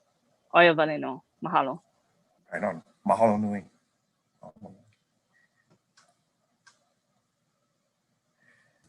Oh, mahalo nui. It's hard to follow all of that, but so I just want to mahalo everyone, and also apologize if I say or do anything that offends anyone. It's definitely not intentional. And I guess in anticipation of the upcoming rulemaking from the National NAGPRA program, you know, it is a difficult subject, and there are going to be a lot of discussions. And so know that we come with good intentions, and we seek your mana'o about how to implement NAGPRA in the best way possible under the existing law. So mahalo nui. No, thank you so much, Lisa. Well said. With that, Kirsten, I think I turn it back over to you. And I want to thank all of you so much for sharing your experiences, your heart for this work. As Kamana said, it is very heavy at times, and all of you are sharing that burden for everyone else. And so I mahalo you for the work you do, as well as, you know, the people who have been participating and watching and being part of this discussion as well. There's obviously much more to discuss. Even with, you know, over 2 hours of discussion, there's always more. I know I always learn so much from all of you, and I thank you for that. To wrap up, this is the Hawaii Preservation and Practice Seminar. We've been doing a series of this. We did record it. It will be posted on the Historic Hawaii website as well as our YouTube channel. You can also see previous presentations and programs we've done. We have another one coming up in a couple of weeks to talk about other preservation tools, preservation and conservation easements. And then we have some planned for the fall that will be on integrating National Historic Preservation Act with National Environmental Policy Act, as well as some more specific techniques and tools. So I just want to thank everyone for your support of Historic Hawaii Foundation. Sign up to get our e-newsletter and to receive notice of all of these. After we close today, you'll see a pop-up box with a survey. So we ask you to complete that survey. It helps us really focus our programs and to know what people want to learn more about. And so we can really continue this, this goal of working together to save Hawaii's historic places. So finally, I'm going to turn it over to Kamana and Lisa. They're going to close this out with a closing protocol, closing oli. And again, I just want to mahalo everyone for all of your great work. Thank you. Aloha. Lisa and I will be doing a closing pule. We're going to start with the oli aloha, but we're going to rewrite it a little bit. So it's hali aloha. And then we're going to do a paniapa'a chant and then do a interject paniapa'a with a kane wahine style of oli.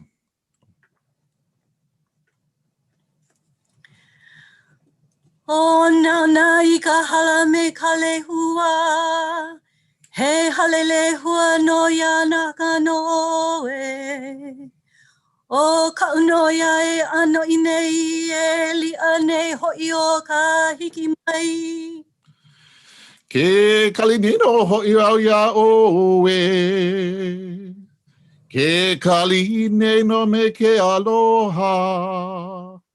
Aloha e, aloha e, aloha e.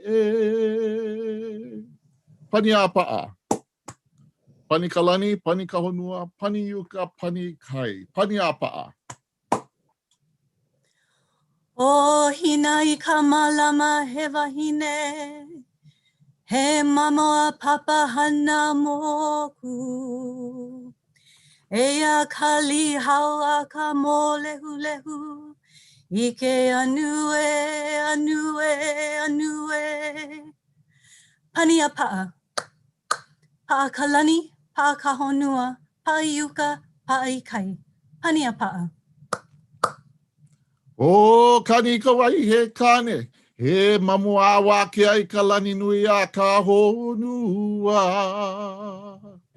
E wahi o nā kapu nui maua hola e. E vela e, no huale no. Ai, pani a paa. Amama ua noa. Ai, a mama ua noa ua pau ka halawai. Mahalo nui.